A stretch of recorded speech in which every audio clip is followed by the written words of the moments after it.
धारावीकरांनी काढला, तुम्ही असेल, उद्धव ठाकरे असतील किंवा राष्ट्रवादीचे पण काही पदाधिकारी जॉईन झाले, पण पुढे काय होईल असं आहे? कारण की याच्या संदर्भात परत एकदा सरकार ठाम आहे की पुनर्विकास करण्यासाठी भूमिका आहे.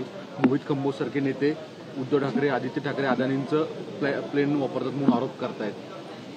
असं आहे की त्या दिवशी जो आमचा मोर्चा झाला तो धारावीकरांचा आवाज होता, मुंबईकरांचा आवाज होता. कारण धारावीचा पुनर्विकासाच्या माध्यमातून मुंबईला एकाला आंदण देण्याचं काम चाललं आहे आणि मोठ्या प्रमाणामध्ये मुंबईचा TDRचा बादशाह करण्याचा ह्याच्या मागचं एक मोठा षडयंत्र आहे असा आमचा आरोप आहे. आणि म्हणून त्या दिवशी सुद्धा भाषणामध्ये मी असं सांगितलं की ही लढाई आहे, ही लढावी लागेल. आमचा विकासाला पूर्णपणे सपोर्ट आहे हे मला या ठिकाणी सांगायला पाहिजे. पण या विकासाच्या माध्यमातून जर आमची 7 लाख जनता धारावीच्या बाहेर जाणार असेल, आमच्या लघु उद्योगाबद्दल चर्चा होणार नसेल, आमचा कुंभारवाडा असेल, कोळीवाडा असेल किंवा आमच्या शाहूनगर, बालिकानगर याच्या विषयाबद्दल बोललं जाणार नसेल आणि सगळ्यांना जे आहे डेव्हलपमेंटच्या माध्यमातून जे आहे ते स्क्वीज करून आम्हाला म्हणजे म्हणतात ना की अर्ध्याहून कमी क्षेत्रामध्ये आम्हाला द्यायचं आणि दुसऱ्या BKCच्या साईडला त्यांचे मॉल आणि त्यांच्या मोठ्या मोठ्या पंचतारिक इमारती बनायचा, या आमचं विकासाचं मॉडेल नाही.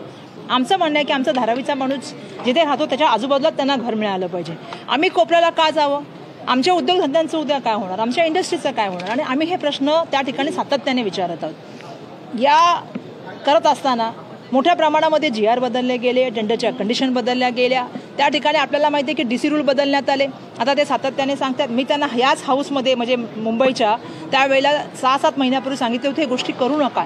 ह्या गोष्टी करून तुम्ही मुंबईला वेठीस आणण्याचं काम करत आहे. कारण हा जो TDR आहे याच्यामधला पहिला TDR जो आहे तो SPV म्हणजे धारावीच्या अडाणींच्याकडून घ्यायचा आहे. कारण 80% अडाणींचे त्यामध्ये शेअर आहे. त्यांना 90% रिटर्नर जे आहे ते आकाराला मुभा दिलेली आहे. त्यामुळे आमचा विरोध हा यासाठी आहे की मुंबईमधल्या पुढच्या काळामधली विकासाची जी गोष्ट आहे त्या ठप्प होणार, सर्वसामान्यांना घरं मिळणार नाही, घरं महागडी होणार.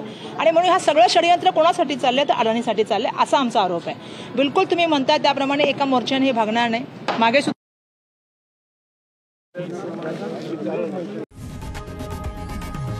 लोकशाही मराठी ऐका, पहा, जागरूक रहा.